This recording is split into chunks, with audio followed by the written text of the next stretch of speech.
شکریہ. کیوں ہوئے قتل ہم پر یہ الزام ہے، قتل جس نے کیا وہی مدعی.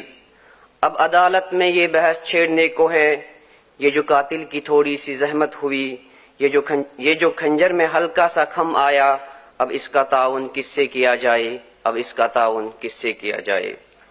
اگلے پروگرام کے لیے میں کشمیر سے آئے ہوئے اسپیکر پروفیسر حمیدہ نعیم کو دعوت دینا چاہوں گا کہ وہ آئیں اور آڈینس کو یہ بتائے کہ دنیا کی سب سے بڑی جمہوریت کشمیر میں کتنی خوبصورت نظر آ رہی ہے.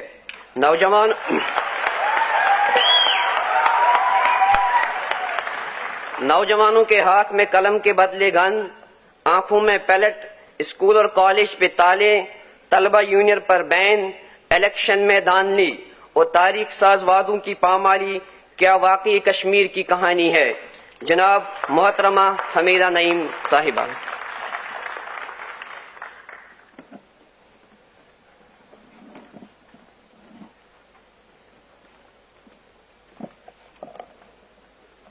بسم اللہ الرحمن الرحیم. وادی کشمیر سے دا بیٹرڈ اینڈ بروزڈ ویلی، اس کی طرف سے، ان لوگوں کی طرف سے اب سب کو پیار بھرا سلام پہنچے.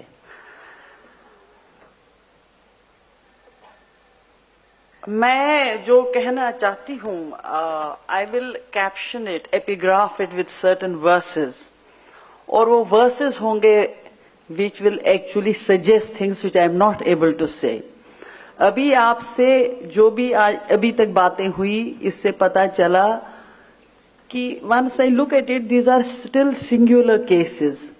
لیکن کشمیر کے چپے چپے میں یہی ہو رہا ہے، ہر گلی کوچے میں یہی ہو رہا ہے. اور آج یہ جو پرسیکیوشن، پی ایس ایز جو بہت سارے لگائے گئے بچوں پر، یہ اس سے بہت زیادہ تنگ آ کر اب وہ گن اٹھا رہے. There is a will to die. If there is a will to kill in Indian forces, in Kashmiris, there is a will to die. This death they prefer. This death they prefer over this humiliating existence where we have been reduced to nothing. And I have been saying over the years that Kashmir has been made the laboratory of giving supremacy to security agencies. And I said that these security agencies will now use it every part of India because they have internalized it so much. They have given it so much of sanction in Kashmir that they will use it without any qualms of conscience in every part of India. So I said I will use first, I'll just recite some verses which is nothing but an epigraph of what I am going to say. First is, نہیں منت کشے تابے شنیدن داستاں میری، خاموشی گفتگو ہے بے زبانی ہے زباں میری. دوسرا ہے، جب رنگ پاب گل ہوں فضائیں بھی قید ہوائیں بھی قید ہوں. جب رنگ پاب گل ہوں ہوائیں بھی قید ہوں، کیا اس فضا میں پرچم زخم جگر کھلے. ہے زندگی، نیکسٹ از غالب کا، ہے زندگی میں موت کا کھٹکا لگا ہوا، اڑنے سے پیشتر ہی میرا رنگ زرد تھا. نیکسٹ از جالب، ظلم رہے اور امن بھی ہو، کیا ممکن ہے تم ہی کہو. ہر دھڑکن پہ خوف کے پہرے، ہر آنسوں پر پابندی، یہ جیون بھی کیا جیون ہے، آگ لگے اس جیون کو. ہستی گاتی روشن وادی تاریخ ہی میں ڈوب گئی، بیتے دن کی لاشوں پہ اے دل میں روتی ہوں تم بھی رو. اپنے ہونٹ سیے ہیں تم نے، میری زباں کو مت روکو، تم کو اگر توفیق نہیں تو مجھ کو ہی سچ کہنے دو.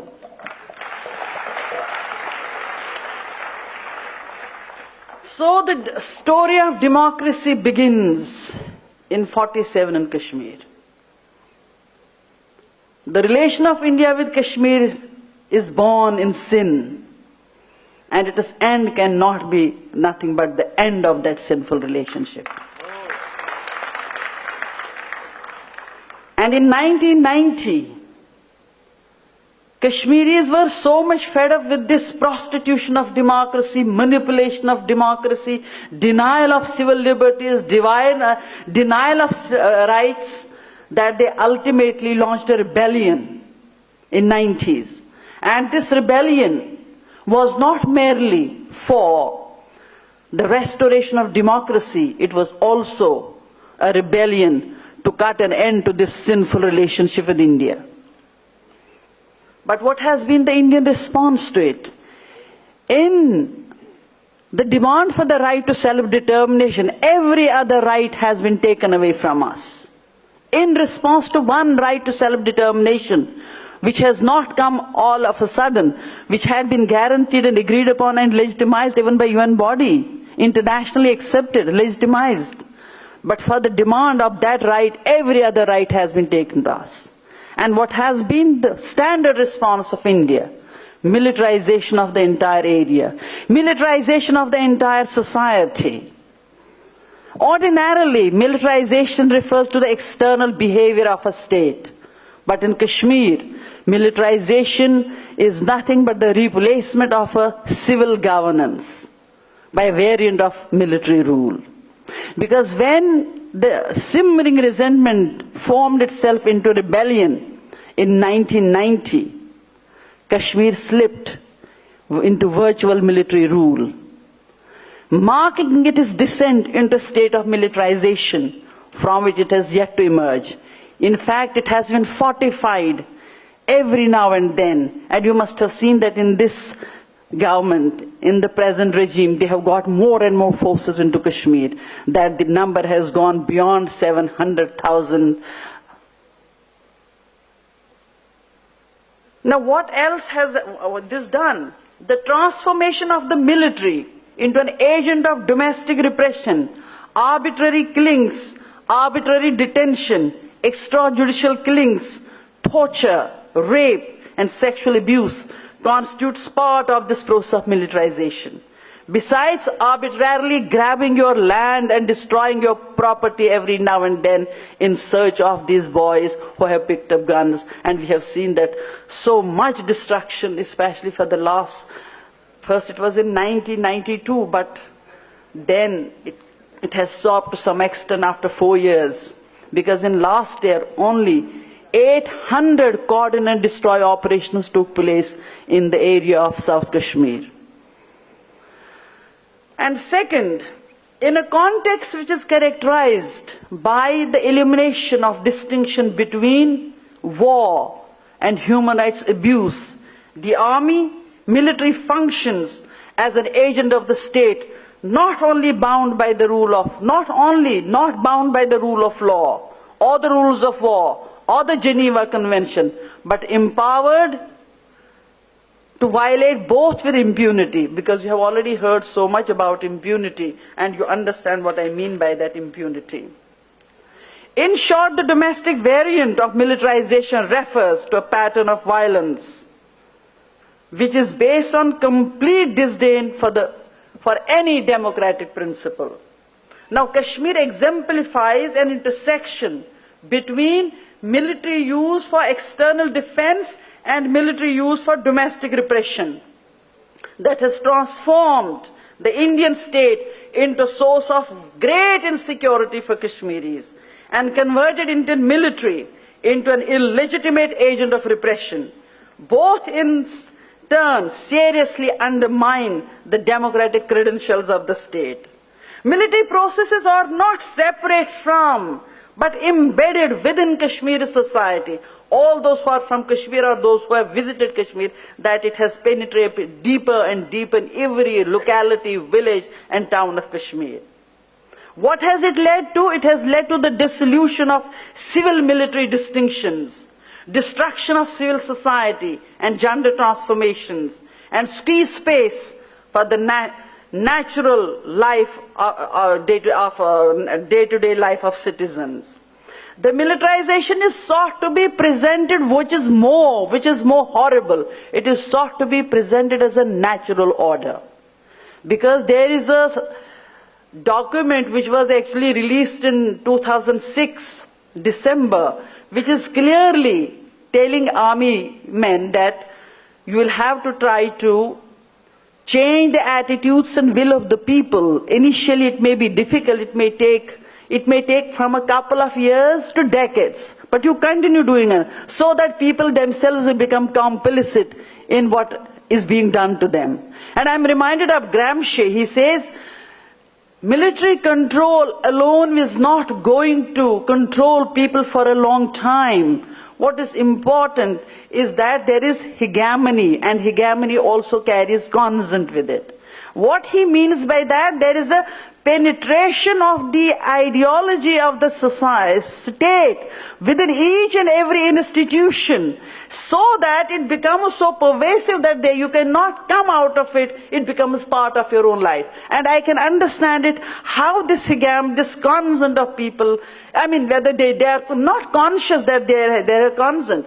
You see, all these democratic institutions have been seeped with this state ideology in such a way that you cannot escape it, that people don't know what to believe, because most of the language which they use actually entails the state ideology.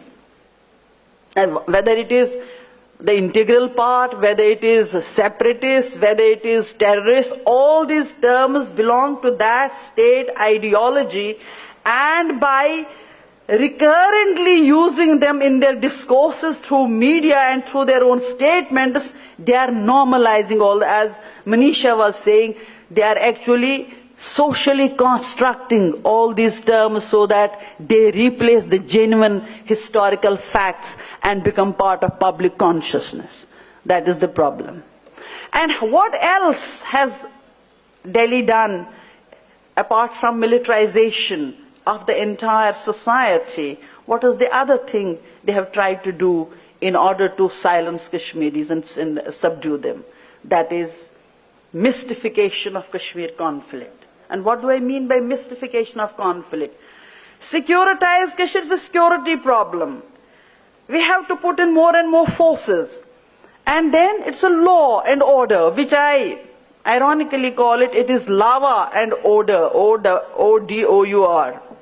Law and order, lava and order.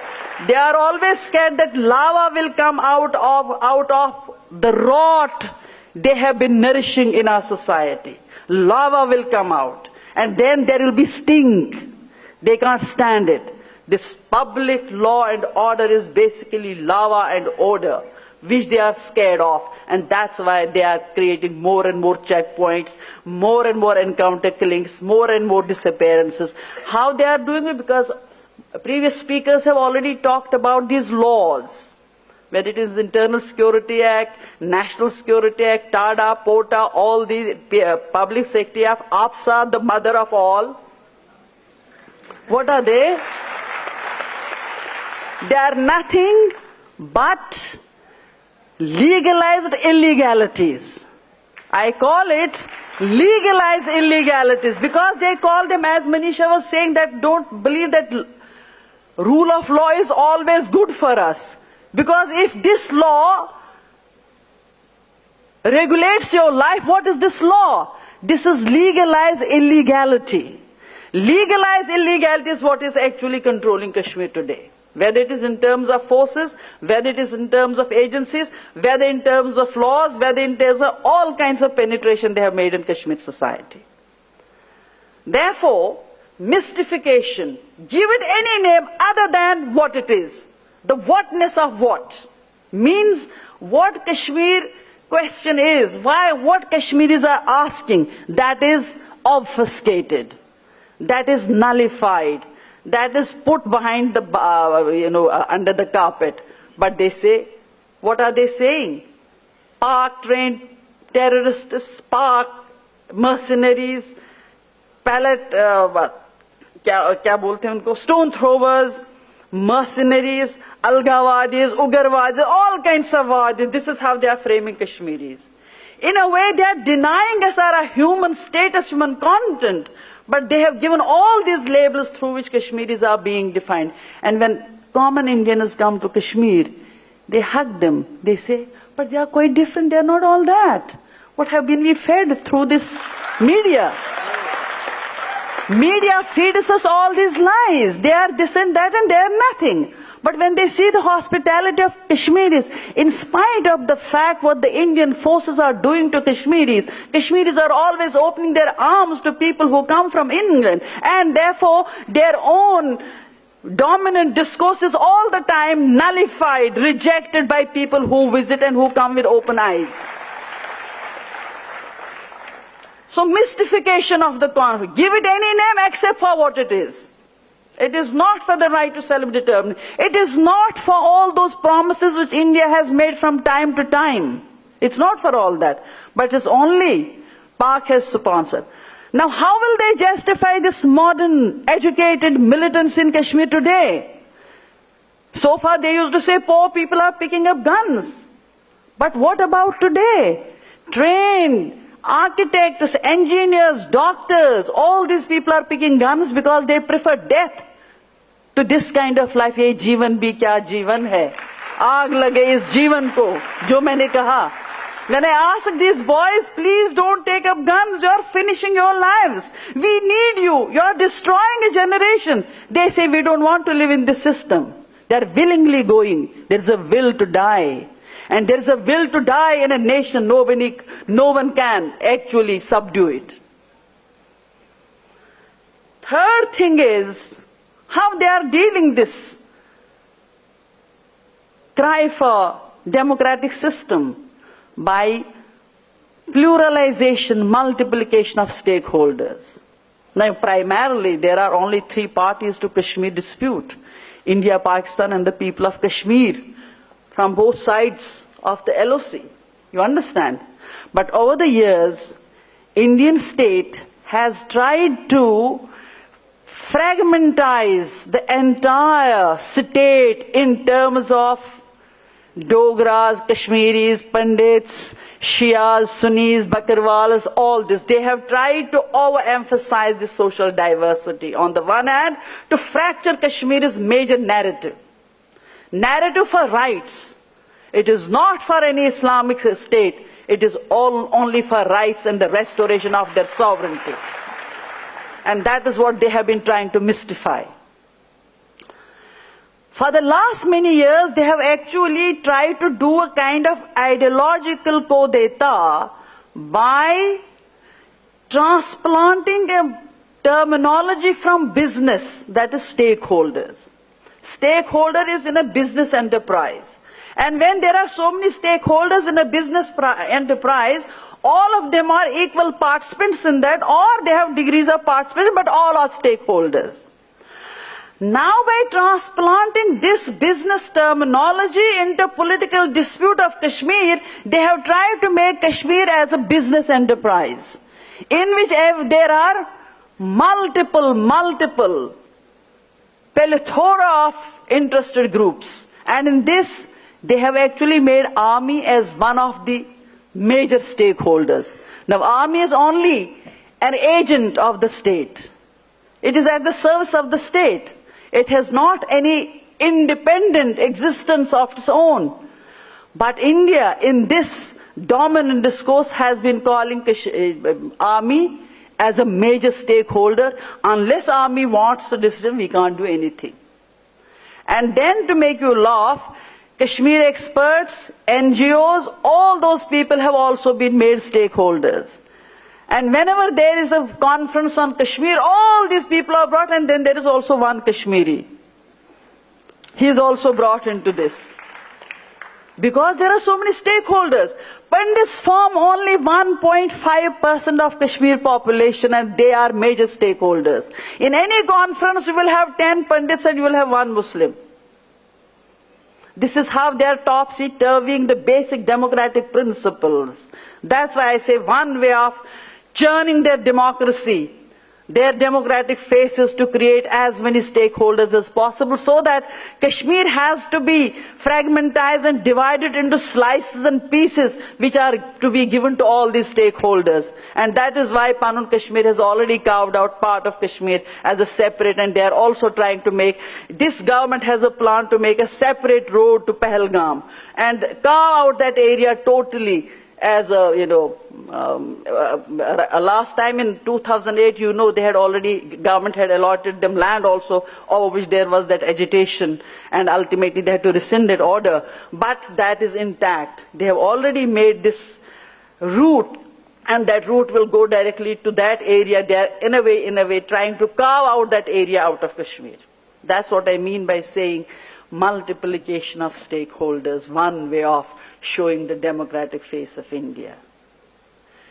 Another is this fraudulent elections, and most of the Kashmiris who know what kind of elections are fought, how they are manipulated by IB, how they are dividing seats among these people, and how it is the government is actually made in Delhi, and that is actually imposed on Kashmir, because it is nothing but an extension of Delhi government. Extension in the sense they are puppets of Delhi government. They have no existence of their own.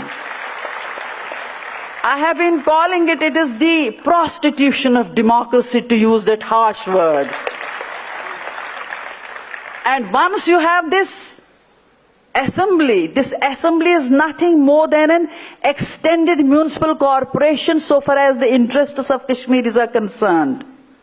But it's a very potent force when Delhi has to get those laws passed which are disempowering Kashmiris. You should know that. It's not always an impotent assembly. It is very potent when they have to get certain laws passed through this assembly. But so far as Kashmir's empowerment is concerned, it is nothing more than an extended municipal corporation. I'm quickly going over things because the time is less. Yet another is, I told you, this linguistic imperialism. All those terms are used which are just the opposite of what the real thing is.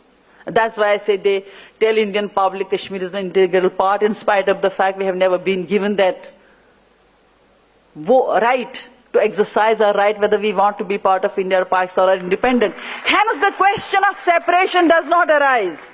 We are not separate, we have never been part of India.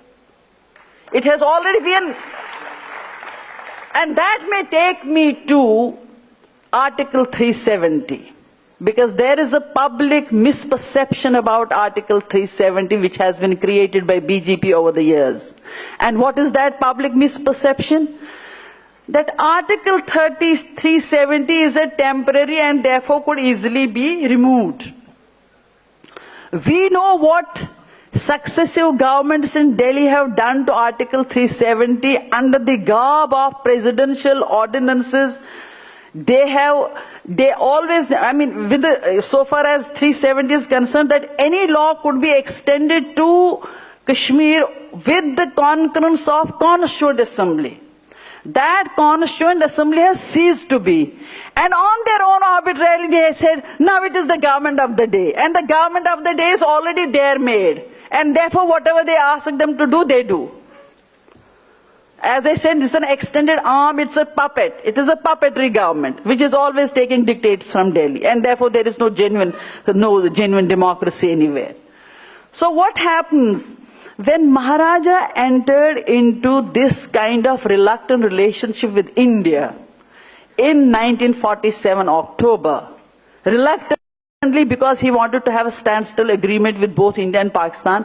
Pakistan agreed, India did not, till it manipulated an instrument of accession. When this king had already left Kashmir, he was in Bombay at that time under popular revolt, he had already left. But king enters into this relationship as a sovereign. He was not subservient at that time, he was not part of India. He was one of this, Kashmir was one of the princely states, one of the 4 princely states who were given a choice to accede to either of the domains on the basis of the majority religion of those states. Whereas in Hyderabad, king was Muslim and the subjects were Hindus. And king wanted to be part of Kashmir, but Indians say you can't, no, because of the logic of partition is that you can't. By the logic they have kept there. But once it comes to Kashmir, they entered into agreement with king, whereas 80% population was Muslim. Democracy it is born in sin. So they manipulated this. But even when they manipulated this, king is doing it as an independent sovereign. And once he enters into this relationship, this is on a basis that he is delegating some of the powers to Delhi. But everywhere BJP said, Kashmir has been given special status by India and that's why we want to take it away. What are you going to take? What special status? We have delegated some of the powers.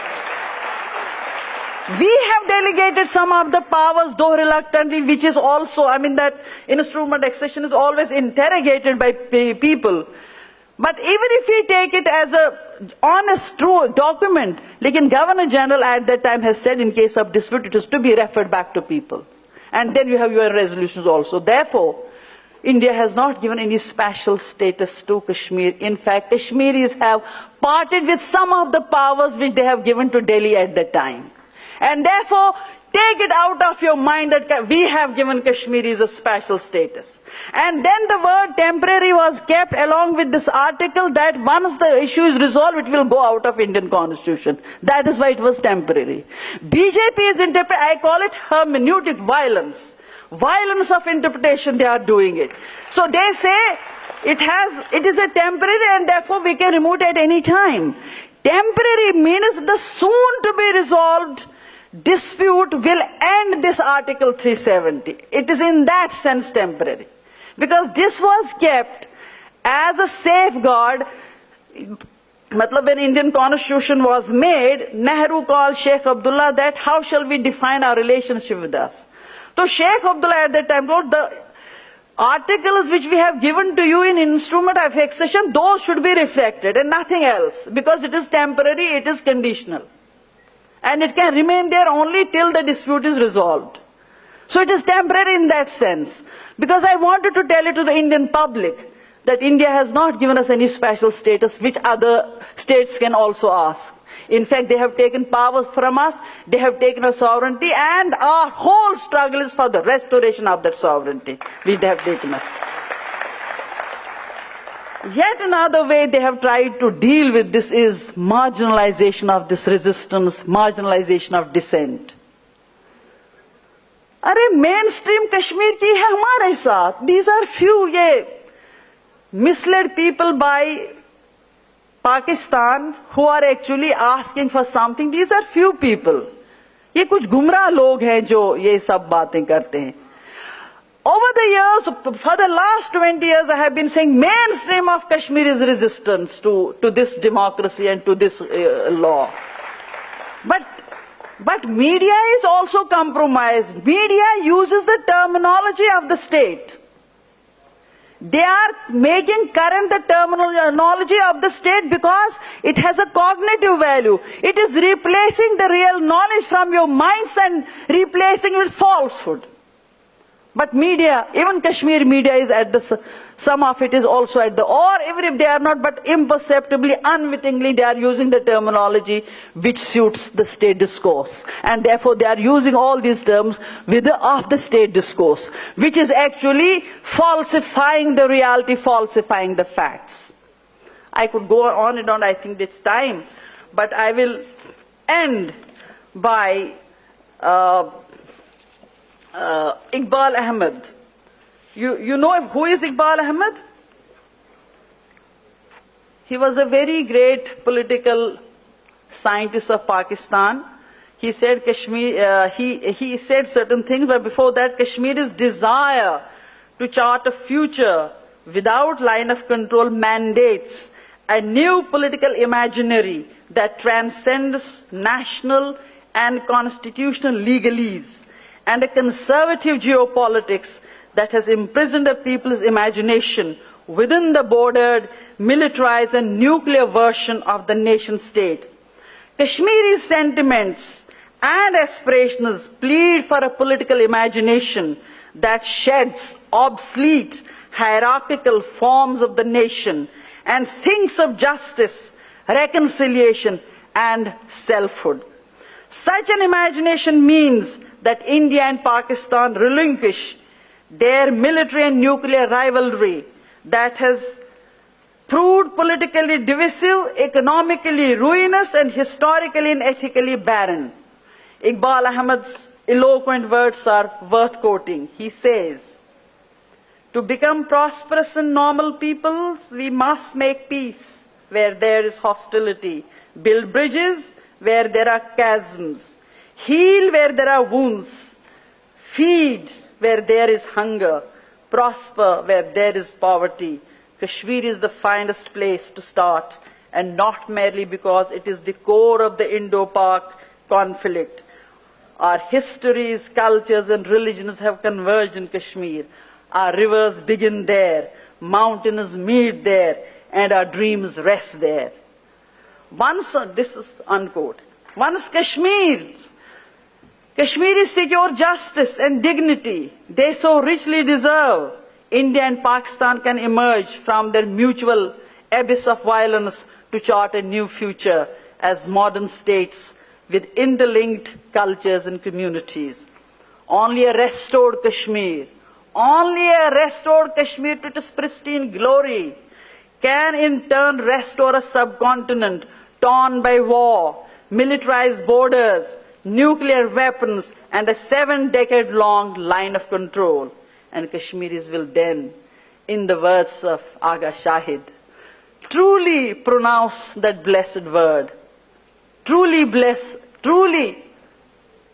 pronounce that blessed word for the first time, which is nothing but Azadi.